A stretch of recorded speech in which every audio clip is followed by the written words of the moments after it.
Hey guys, it's Mr. Bubbles and Crazy Cat Lady here. We just wanted to share a story of why we love kitties so much. It's becoming more of an addiction as time goes by. So I guess I'll start off with in about late 2009, we were going through a rough patch with our two cats we had at the time. Um, when Joe and I moved in together, his cat Smokey absolutely fell in love with me. He would follow me everywhere and constantly do kitty paws. He pressed his paws into me so much it hurt. Both were indoor outdoor cats, but Fat Cat was Daddy's baby boy and was always near him. Like whether he was sleeping, sitting in a chair, he was always right there. Um, One day, Smokey had just disappeared out of thin air. We had seen him earlier that day, and when we called for him, he just never came back. We went out to look for him, but to no avail, we couldn't find him at all. So, about a year later, someone's dog had attacked the other cat. Um, and so, anyway, we rushed him to the vet, but they could not save him. I mean, it was bad. Um, we were completely heartbroken from that experience. So, about we'll skip forward to about 2017. We had adopted a kitten. Um, and about a year after that, we had started seeing more and more cats outside. Like, I guess maybe we didn't pay that much attention, but they were everywhere. There were strays, ferals in people's yards, on their porches, in the streets. They're more abundant than squirrels, and we've seen them dead in the middle of the road. I mean, people just don't hesitate to run them over. It's very, very sad. So, going from losing our two original cats to gaining a few, and then I guess not even realizing how needy these cats are down here. A lot of people just adopt these cats. There used to be a store here that would sell them unspayed, unneutered, and they just had their first shots. But they stopped doing that, and I think for a very good reason. But people would adopt these cats, keep them inside for several months, and then they would just throw them outside. And I hear a lot of people talking about how they just want an outdoor cat to catch the mice because we're in like a weird climate here where we don't get much snow at all, and the summer can get up to like 100, and it's pretty bad. I mean, it feels like the weather just fries our brains. That's why people throw them out here, and I hear a lot of talk about that and the fact that pets are just possessions. They're just animals, and that's how, I mean, back in the day, I mean, that's how it used to be. But people here just haven't evolved, I guess, into adopting something and welcoming it into the family. I mean, you don't throw your kids outside. And I know that some people don't view pets as their kids, but they should at least have food, water, and shelter at all times. And a lot of these places that I see with a whole bunch of cats, they don't. We do have a neighbor several blocks away that actually helps capture these cats, takes them to a different area and gets them spayed, neutered, and he gets their shots and he actually looks for homes for these cats. I'm not actually sure how many he's done. I think people don't care as much as they should. And that's another thing. They talk about like deer. Oh, I'll just run the deer over. Well, whatever. If you're a hunter, whatever. It's the demeanor of these people. If it's in the road, it's as good as dead. And it's just these cats had a home. I mean, they depended on us or their owners to take care of them, and they're just dumped outside like a piece of trash. And it's just so heartbreaking. And the reason why we feel so bad is because we never would have adopted any cat down here if we knew that we could just pick one off the street. Now, maybe 3 years ago, we had actually come across a couple who The mom, she used to work at a gas station, and we kind of knew her, and we knew where she lived because we'd pass by her house on our way home, and we'd be friendly, but we didn't really talk that much. And she had a daughter that had found a kitten in a tree, so they decided to adopt it. Now, their reference to adopting means taking the cat home, but that cat was forced to live outside on a fluffy fake fur pillow. They would never let it inside. I never saw his water or food bowl full. It was always empty. And one day, the dad actually came home, and that cat tried running inside. But the dad, he kicked this cat in the face. I mean, it wasn't hard, it was like a bump, but it just irritated me that, you want something, but you don't want it inside. I mean, it's dumb. I mean, you want a pet, you keep it inside. I mean, that's like buying a bird, like a parakeet or a cockatiel, bringing it home and just releasing it to survive on its own. It does not make any sense. So anyway, on with the story about why we fell in love with these cats is because they just started appearing on our doorstep. Maybe like 3 years ago, we had a pair of kittens that came maybe 4 blocks away from this one guy's house. And we had knocked on his door and asked him if he wanted his cat back because it kept coming to our house. And he did have food and water out there, but they were never allowed inside. And most of them were pretty much feral. They just showed up for food and then ran away as soon as they saw a person. So anyway, we knocked on this door and he said he didn't want the cat. He didn't want anything to do with it, but it was his cat. So I'm like, that's wrong. So anyway, they started showing up at our doorstep more and more and more, and all of a sudden they just would not go away at all. So I started feeding them and watering them. I would literally change out their water dish in the winter 2 to 3 times a day with warm water, not super hot, but warm. And I had built them a little cat house. They did use it, but the thing they loved the most was one of these like 20-inch flower pots that I had. I'd torn out the actual plants in there because it was getting colder out and they were just going to die anyway. But these 2 kittens at the time, maybe 7 months old, decided to just live in it. And it was just so heartbreaking seeing them just lay there, just like waiting for something, waiting for death. I don't know. But when spring came around, I found out they were a male and a female, and they actually started letting me pet them, but they would have to approach me. They were still scared of humans, but they knew that I was feeding them, so I was slowly gaining their trust because I would be out there every day, at least talking to them. And the girl, she was actually pregnant. So she had a litter of 4 kittens. We had to wait like 3 months before a local shelter would take them. And they say it's first come, first serve, and you have to keep calling. There's no wait list. So that's also frustrating. Excuse me. So anyway, by that time, we fell in love with the kittens, and we decided to keep them because we figured if they're caught here and it's the same people adopting them, they're just going to wind up outside suffering. And I just couldn't bear to think of that, so we just decided to keep them. All of them? All of them.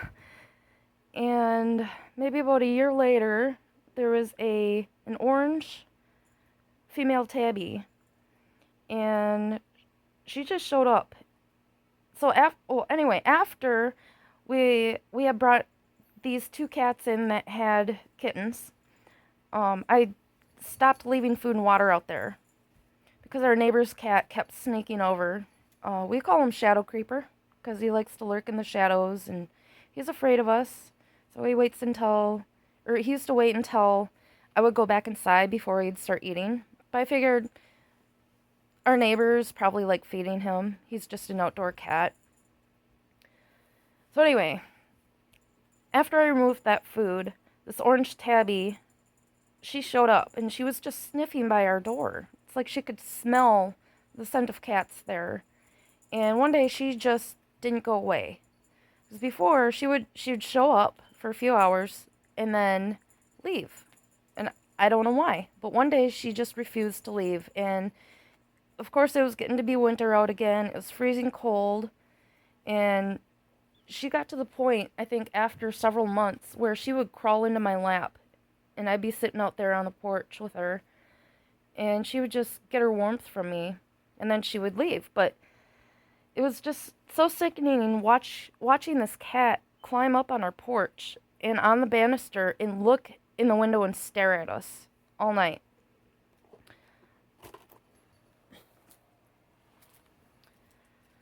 So anyway, what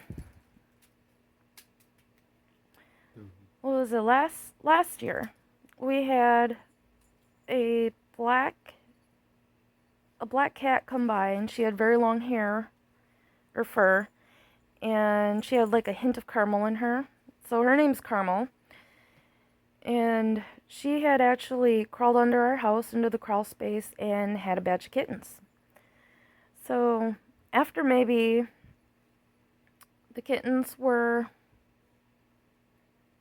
7 weeks, the mom started bringing them outside. And this was during the summer, springtime summer, when it was warmer out. And she wouldn't let me touch them at all. And I mean, they were afraid. She would have raised them feral. I mean, with no human interaction, and she barely let me near her herself. And then eventually she started coming up to me, and I would pet her, and she would just roll over in the grass and just sit next to me. And then one day she brought her kittens out to me, and they were still afraid, so I couldn't make any quick movements. But eventually they started trusting me, and they were more like teenage cats by then. So anyway, we'll show you one of them. This one is French Fry. I call her French Fry because when she was smaller, her stripes over here looked like the ridges of a French fry. And I love French fries. So she is very lovey-dovey. She's got her mama's face, the shape of it. And she likes the wrong end of the feather teaser for some reason. But I just love her fur. She looks like a little bobcat. And then Rascal and Checker are tuxedo cats. Rascal has a black nose and Checker has a pink and black nose. But other than that, they look pretty much identical. They're pretty bonded for brothers. If they, yeah, they're in a different room right now. But if they're separated for a long period of time, they get really mopey and depressed. So I like to keep them together. Now this little kitten here is from Mama's second batch. Now, that was from October of 2020. And it was kind of like a birthday gift. Carmel had crawled under our house again, and she had 3 kittens. And I think that was her literal second batch of her lifetime. And I assumed she would have had more. And generally they do. So I don't know what happened to the other kittens, if she had any more. But they were very young, maybe 5 weeks of age. They were still suckling on Mama. And they had very, very tiny, sharp teeth at the time. But our baby boy, he was brought to us very sickly and lethargic. He was literally half the size of his siblings. And we tried taking care of him, and maybe at 6 weeks of age, he had passed away. And that was pretty devastating because we were trying so hard to keep him alive, and he just couldn't make it. But this is one of the survivors. As I said, this is Quartz, also known as Mimic, because he likes to mimic Daddy's moves.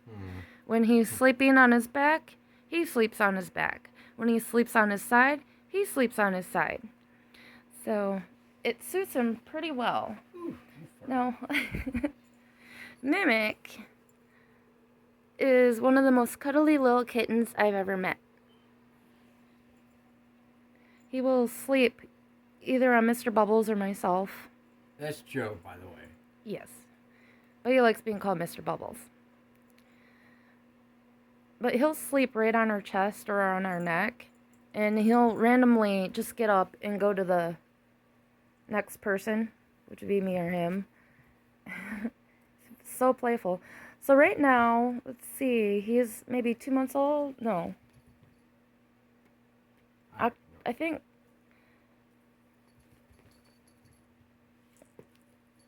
3 months old, I think. There he is.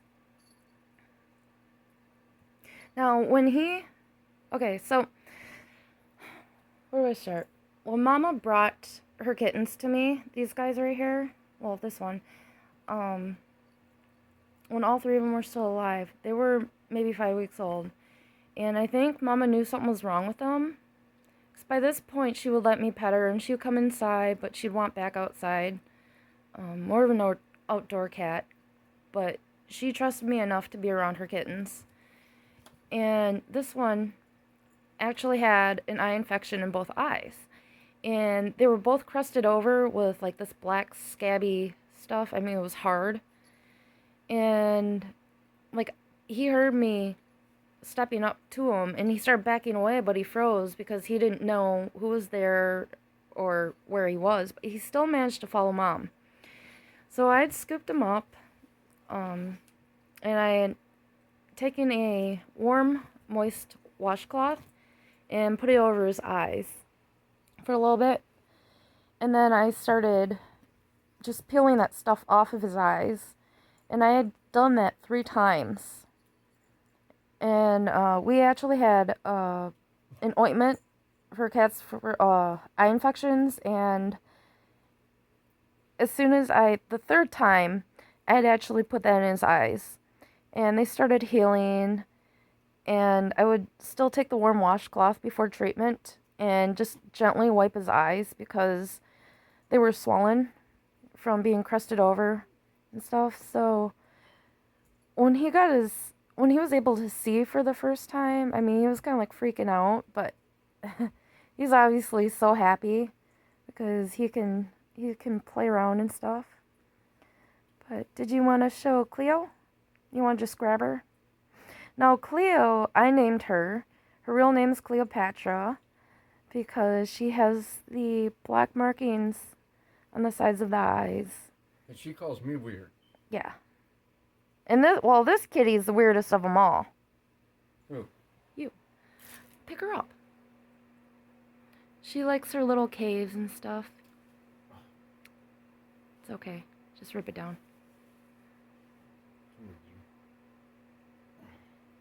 This is Cleo. Come here, baby.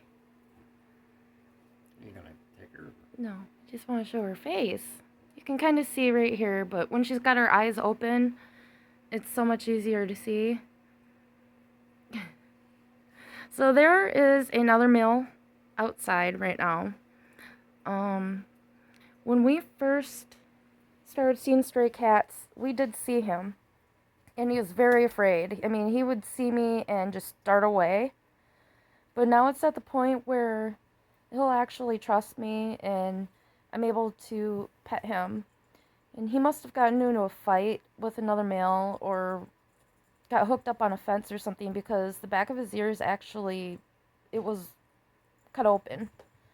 And it was good that I've earned his trust because I was able to clean it up and it is healing. He just has a really messed up ear right now. Like one of his ears is permanently cocked now, and it's kind of funny, but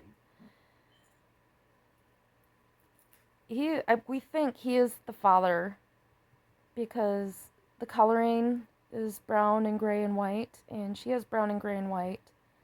I mean, this one could have a completely different father. We don't know, but these are our babies. What?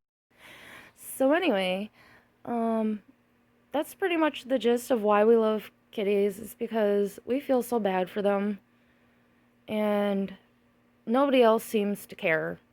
So somebody has to. I mean, humans domesticated cats long ago and now they're just being thrown back outside. It just doesn't make any sense. And cats do have more emotion than most people give credit for. They can be depressed. They can be happy and excited. It's just, you just got to know your own cat. And how could you not love that? They're so cute. Alright, well that's it for this video. We just wanted to share our story and why we're kind of obsessed with cats right now. And I think it's going to be a lifelong thing. Don't give me that look. Who? You. Anyway, I'm going to end it here. So thanks for watching. Maybe we'll do some toys and the importance of getting them spayed and neutered, fleas, and other things we can think of along the line. So, thanks guys. Post your comment down there. Or wherever. Yeah. Well, there's only one place you can post a comment.